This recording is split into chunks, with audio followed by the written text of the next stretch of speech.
भगवान ने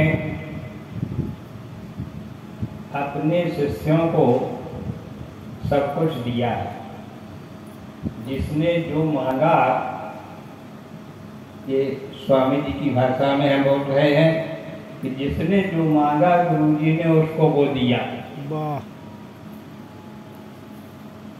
इतने वर्षों में गुरुदेव भगवान ने, कल आपने श्रवण किया संत महात्माओं से, विद्वान वक्ताओं से कि शांकर परंपरा में हमारे गुरुदेव भगवान ने इतिहास रच दिया।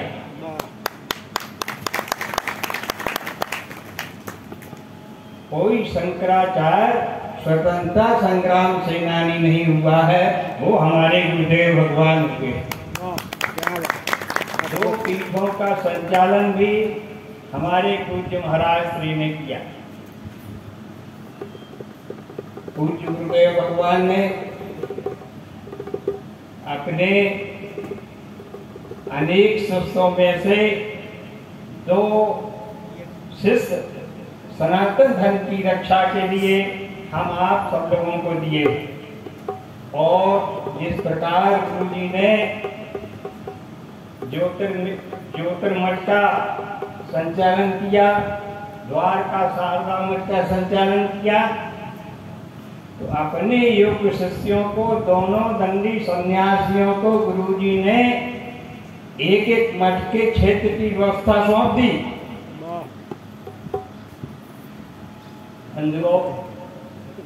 हमने एक दिन बताया था द्वारका की स्थिति और ज्योतिर्मठ की स्थिति भी बताए दे रहे हैं। जब हमारे गुरुदेव भगवान का दिल्ली में अभिषेक हुआ, आप लोगों ने कल सुना ब्रह्मचारी सुबोधानंद जी के मुखारबिंद से, तो गुरुजी जब बद्रीनाथ ज्योतिर्मठ गए तो बिड़ला धर्मशाला में ठहरे हम लोग। गुरुजी भी धर्मशाला में ठहरे, अपना कोई स्थान नहीं था, न बद्रीनाथ में था न ज्योतिर्मठ में था। एक बार परम पूज्य धर्म सम्राट स्वामी कृपात्री जी के महाराज के सानिध्य में हम बैठे थे और कोई नहीं था। गुरु जी का कुछ संदेश लेके महाराज जी के यहाँ जाते थे, उनका संदेश गुरु जी को सुनाते थे। ऐसे ही पहचान हो गई तो उन्होंने बड़े भावुक भाव से बताया कि हमने सोचा कि ज्योतिर्मठ को कौन संभाल सकता है। महाराज जी के नाम दिया करते थे, इसलिए हमने स्वामी जी को ज्योतिर्मठ की गद्दी पर बिठाला। तो महाराज जी ने उनके भावों को, उनकी इच्छा को पूर्ण रूप से मुकदमा भी लड़ा और ज्योतिर्मठ के जितने स्थान हैं वहाँ निर्माण भी कराया। ज्योतिर्मठ में, बद्रीनाथ में, हरिद्वार में। एक बार गुरुदेव भगवान अयोध्या में कनक भवन में नवरात्रि कर रहे थे। गुरु जी के शिष्य लोग बैठे, ब्रह्मचारी लोग बैठे, तो कहा कि अब कनक भवन में कितने दिन तक ठहरेंगे, अपना आश्रम हो जाना चाहिए। तो 2 दिन तक अयोध्या में स्थान देखे गए और गुरु जी को बताया गया। गुरुदेव भगवान ने ब्रह्मचारी सुबोधानंद जी से कहा कि अयोध्या में बाद में अपना मठ हो, पहले हरिद्वार में हो। जय हो। अपने लोग जब बद्रीनाथ ज्योतिर्मठ जाते हैं तो किसी आश्रम में ठहरते हैं, अच्छा नहीं। ब्रह्मचारी सुबोधानंद जी ने सहजानंद जी को बुलाया, कहा जाओ और हरिद्वार में जगह देखो। तो कनखल में सहजानंद जी ने स्थान देखा, ब्रह्मचारी जी को बुलाया, उनकी का जो आदेश था वहाँ मठ निर्माण हो गया हरिद्वार।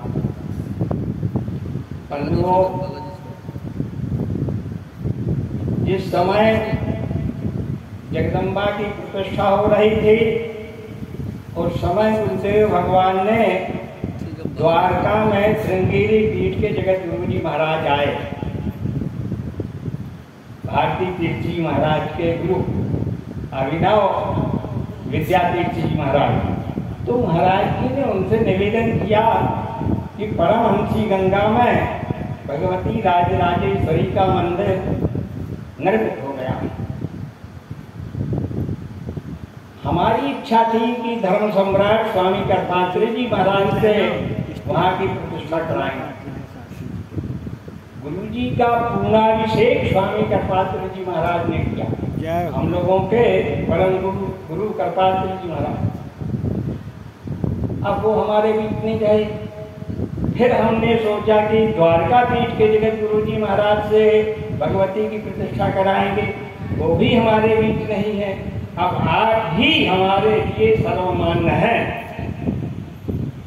उन्होंने महाराज जी की बात को स्वीकार करके भगवती की प्रतिष्ठा का मुहूर्त निकाला और श्रृंगेरी के पंडित प्रतिष्ठा यज्ञ कराने के लिए यहाँ आए।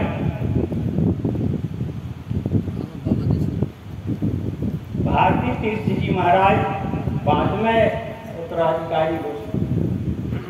जब गुरुदेव भगवान ने गुफा में भारती तीर्थ जी महाराज को दर्शन कराया गुफा में, तो पत्रकारों ने पूछा कि आपको क्या अनुभव? तो श्रृंगेरी पीठाधीश्वर जगतगुरु स्वामी अवनव भारती तीर्थ जी महाराज ने कहा कि शंकर पीठों के शंकराचार्यों ने जो कार्य नहीं किया वो कार्य स्वामी स्वरूपानंद सरस्वती जी महाराज ने किया। भगवान आज शंकराचार्य जी के गुरु गोविंद पादाचार्य जी की गुफा की खोज महाराज जी ने, और उसको भारती तीर्थ जी महाराज ने उस समय यह निर्देश दिया कि यहाँ उभय भारतीय आश्रम भी आप निर्माण कराइए।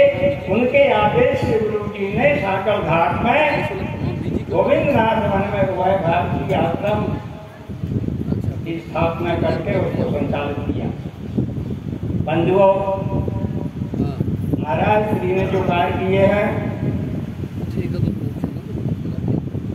हम तो सोचते हैं कि भगवान आदि शंकराचार्य जी के समय में हमारे सनातन धर्म के ऊपर जितना संकट नहीं था उससे ज्यादा वर्तमान समय में सनातन धर्म का किरण से ह्रास हो रहा है, यह समझ में ही नहीं आता।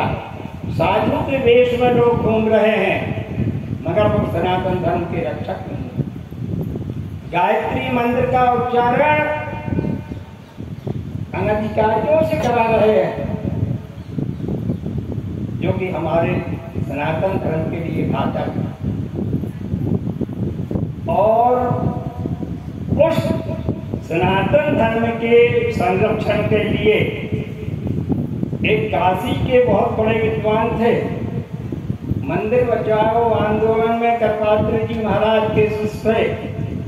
तो मंदिर बचाओ आंदोलन में स्वामी जी के मंच पर बटक प्रसाद जी शास्त्री आए और उन्होंने वहां काशी में कहा कि धर्म सम्राट स्वामी कर्पात्री जी महाराज के सिद्धांतों की रक्षा महाराज जी ने की और महाराज जी के साथ साथ उनके शिष्य अविमुक्तेश्वरानंद सरस्वती जी उसी मार्ग पर चल रहे। सामान्य बात नहीं है। धर्म के संबंध में कोई जिज्ञासा करे, प्रश्न करे, उसका उत्तर हर आदमी के बस की बात नहीं है कि दे दे। हम आपके बस की बात नहीं है। और वह कार्य स्वामी अविमुक्तेश्वरानंद सरस्वती कर रहे हैं। गंगा के लिए, मंदिर बचाओ आंदोलन के लिए, सनातन धर्म की रक्षा के लिए स्वामी जी जो कार्य कर रहे हैं वह अद्भुत है।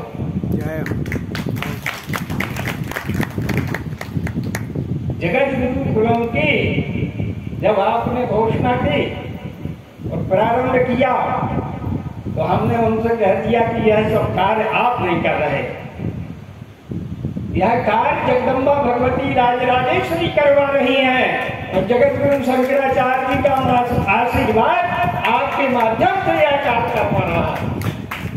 सामान्य बात नहीं। बंधुओं, इनकी उम्र के या इनसे ज्यादा उम्र के व्यक्तियों का सामर्थ्य नहीं है कि सीना ठोक करके गंगा बचाओ आंदोलन में कूदे, मंदिर बचाओ आंदोलन में कूदे।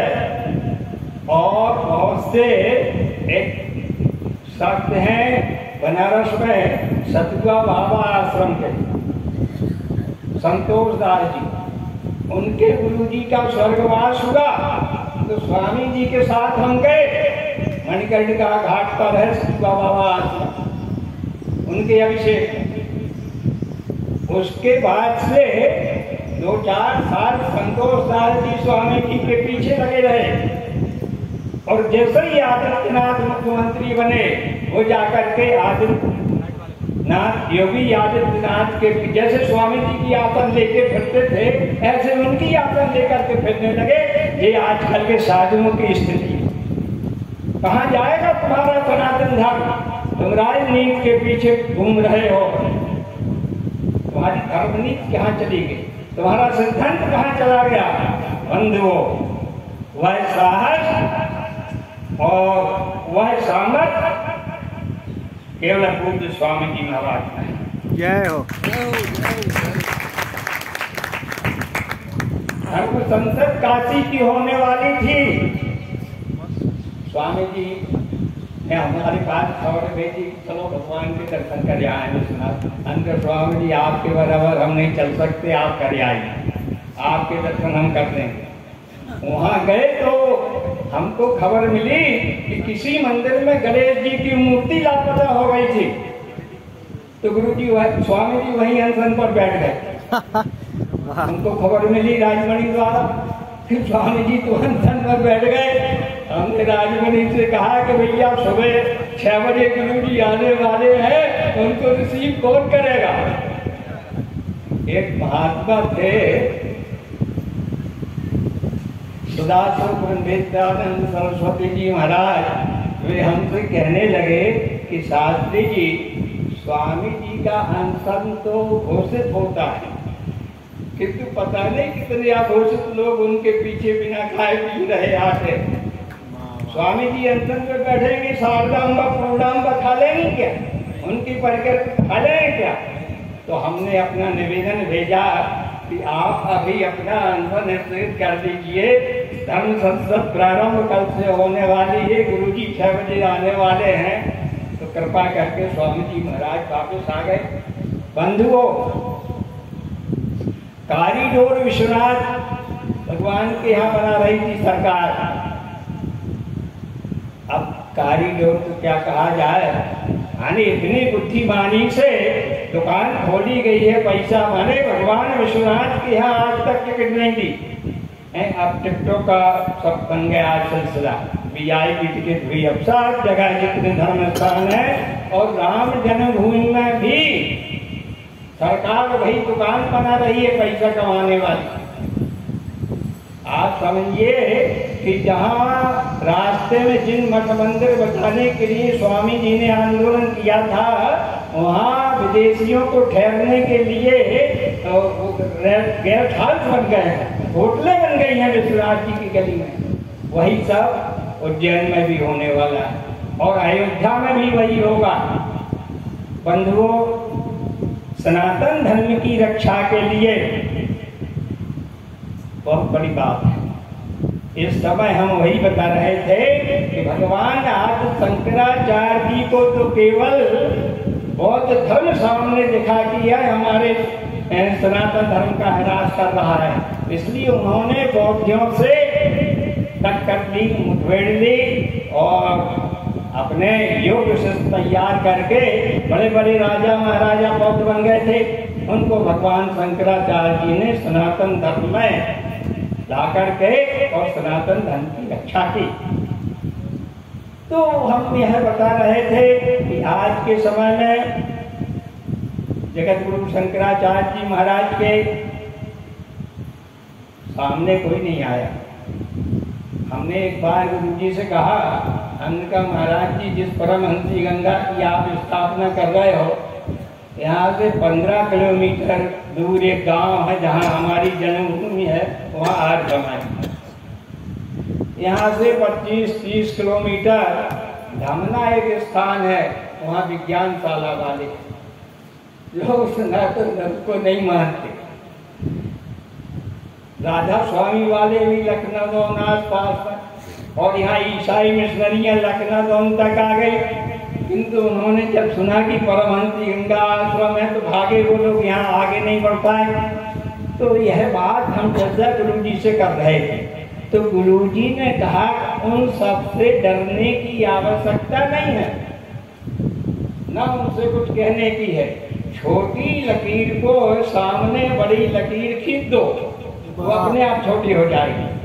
तो हमारी जगदम्बा माँ भगवती राजराजेश्वरी यहाँ विराजमान हुई, इतना बड़ा भयानक मेला लगा कि आप समझ लीजिए श्रीनगर से लेके परमहंसी गंगा तक जगह नहीं थी चलने की रास्ता। कई आय समाजी विज्ञानशाला वाले गुरुजी महाराज के मंच पर आकर के दर्शन करने के लिए उन्होंने कहा कि हमारी वाणी को भी हम पवित्र करना चाहते हैं, महाराज जी को अपनी बात सुना। तो उन्होंने सनातन धर्म की बात की, और क्योंकि आज समाजी भी या दूसरे सब विज्ञानशाला वाले भी गीता मानते, वेद भी मानते, मगर वेद के जो अंग हैं उनको नहीं मानते, वेदांग नहीं मानते, पुराणों को नहीं मानते, उनका वो खंडन करते हैं। वेदों को मानते हैं और वेदों का भी अर्थ अपने ढंग से लगाते हैं। बंधुओं, वही स्थिति सारे भारतवर्ष में सरस्वती शिशु मंदिर, उन सरस्वती शिशु मंदिरों में भी वे सबके सब राष्ट्रीय स्वयंसेवक संघ के द्वारा संचालित। जो राष्ट्रीय स्वयंसेवक संघ भगवान परब्रह्म परमात्मा को परमात्मा भगवान नहीं मानता है, महापुरुष मानता है, आदर्श मानव मानता है। एक बार स्वामी जी गुरुदेव भगवान का चातुर्मास हुआ दिल्ली में, तो राष्ट्रीय स्वयंसेवक संघ का जहाँ प्रधान कार्यालय है झंडे वाला में, वहाँ से स्वामी जी ने राष्ट्रीय स्वयंसेवक संघ की पूरा साहित्य मंगवाया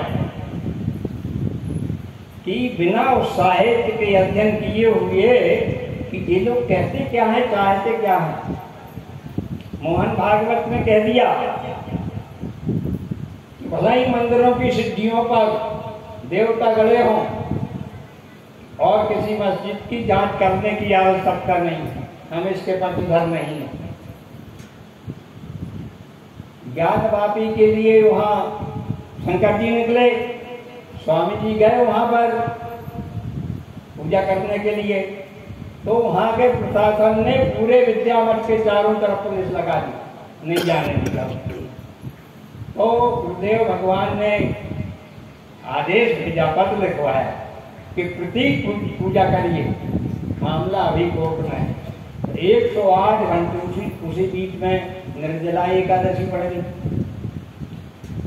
24 घंटे की। तो हम कहा जब स्वामी जी 108 घंटा निर्जल रह सकते हैं, तो हम 24 घंटे में परेशान हो रहे हैं, इनका ध्यान कर करके हमने निर्जला एकादशी पार की।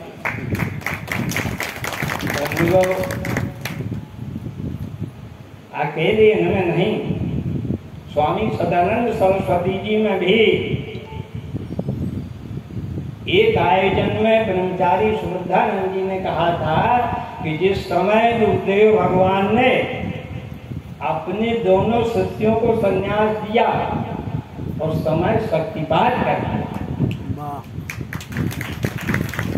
हमने एक दिन बताया था द्वारका के चातुर्मास में एक सेवक मिले हमको, मनोज नाम।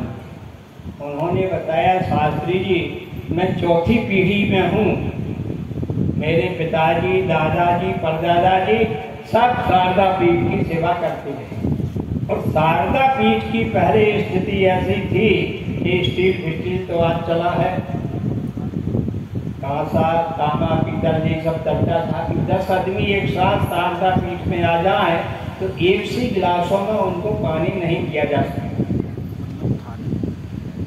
गुरुदेव भगवान ने स्वामी सदानंद जी को पहले अद्वैत आश्रम भेजा, जो कल ब्रह्मचारी शुद्धानंद जी बता रहे थे, केवल 2 पीठ का नहीं 3 पीठों पर अब महाराज जी का अभिषेक हुआ। धौल का पीठ, ज्योतिष पीठ जब तक खाली रही तो ज्योतिष पीठ के जो शंकराचार्य बनने वाले महात्मा थे तो धौल का चलेगा गुजरात। तो वो पीठ के दृष्टियों ने, वहाँ के संत महात्माओं ने उस पीठ पर भी गुरु जी का अभिषेक किया, माने ज्योतिष पीठ को अविच्छिन्न बना दिया। जो बीच में रिक्त हो गई थी वहाँ उसकी रिक्तता भी पूर्ण कर दी। तो हम बता रहे थे कि पहले गुरुदेव भगवान ने सदानंद जी को अद्वैत आश्रम अहमदाबाद भेजा, उसके बाद द्वारका गया।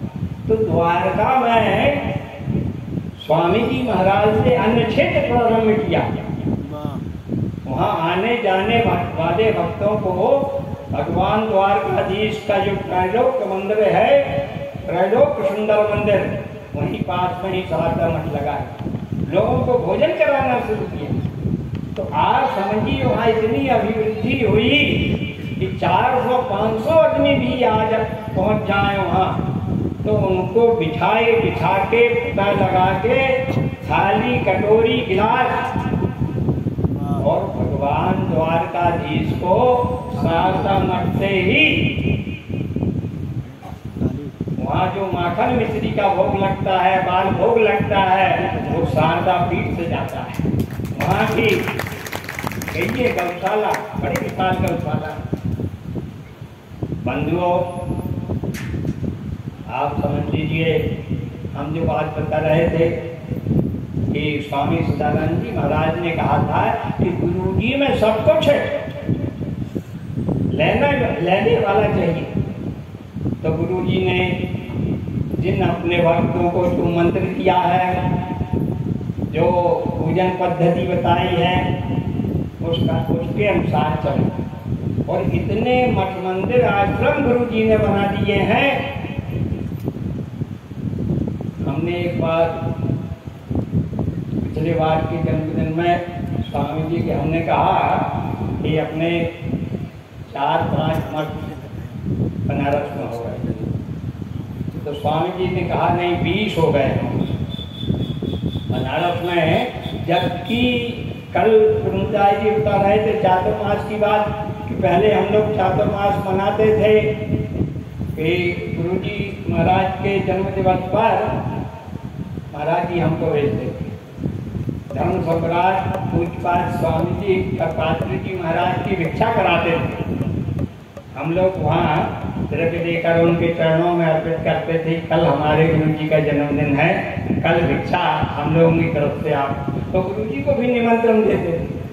सन्यासी लोग आते थे, वहाँ राम मंदिर था, तो उस राम मंदिर में सन्यासियों के बीच में गुरु जी बैठ करके प्रसाद ग्रहण करते थे स्वामी महेश्वरानंद जी महाराज के साथ। और दीदी, हमारी दीदी आकर के वहाँ भंडारा करती थी। वैदिक विद्वानों से महाराज जी के दीर्घायुष के लिए रुद्राभिषेक कराया जाता था भगवान रामचंद्र जी के मंदिर। तो सन्यासी लोग कई दिन पहले से पूछने लगते थे कि भैया गुरु जी के जन्म दिवस कब है, वो दीदी कब आएंगी भंडारा करने के लिए कलकत्ता वाली। मगर अब चातुर्मास हम लोगों ने 2-2, 3-3 चातुर्मास द्वारका में मनाए, परमहंसी गंगा में मनाए और कलकत्ता में मनाए, कई जगह। कलकत्ता में तो ऐसा चातुर्मास हुआ कि लोहा घाट में वृंदावन के जो श्रीमद् भागवत के सबसे बड़े विद्वान श्रीनाथ जी थे, उनकी भागवत हुई, यज्ञ हुआ। और अभी शशि रूंगटा जी आए थे, इनके पिताजी भगवती बाबू को गुरु जी कोषाध्यक्ष बनाते थे। बड़े बड़े आयोजन हुए कलकत्ता में, ऐसे विशाल आयोजन हुए गुरु जी के जन्म दिवस पर। काशी में चातुर्मास होता था, 5 दिन का महोत्सव मनाया जाता। सारे वेदों के विद्वानों को, वेद के विद्वानों को बुलाया जाता था, शास्त्रार्थ होता था और बड़ा उत्सव मनाया, गीत संगीत होता था। कल भी सब लोगों को ऐसा नहीं लगा कि मंच पे गुरुजी महाराज विराजमान नहीं है। दोनों दंडी सन्यासी सारे ब्रह्मचारी यहाँ आए और गुरुजी महाराज के सभी प्रांतों से भक्त लोग आए।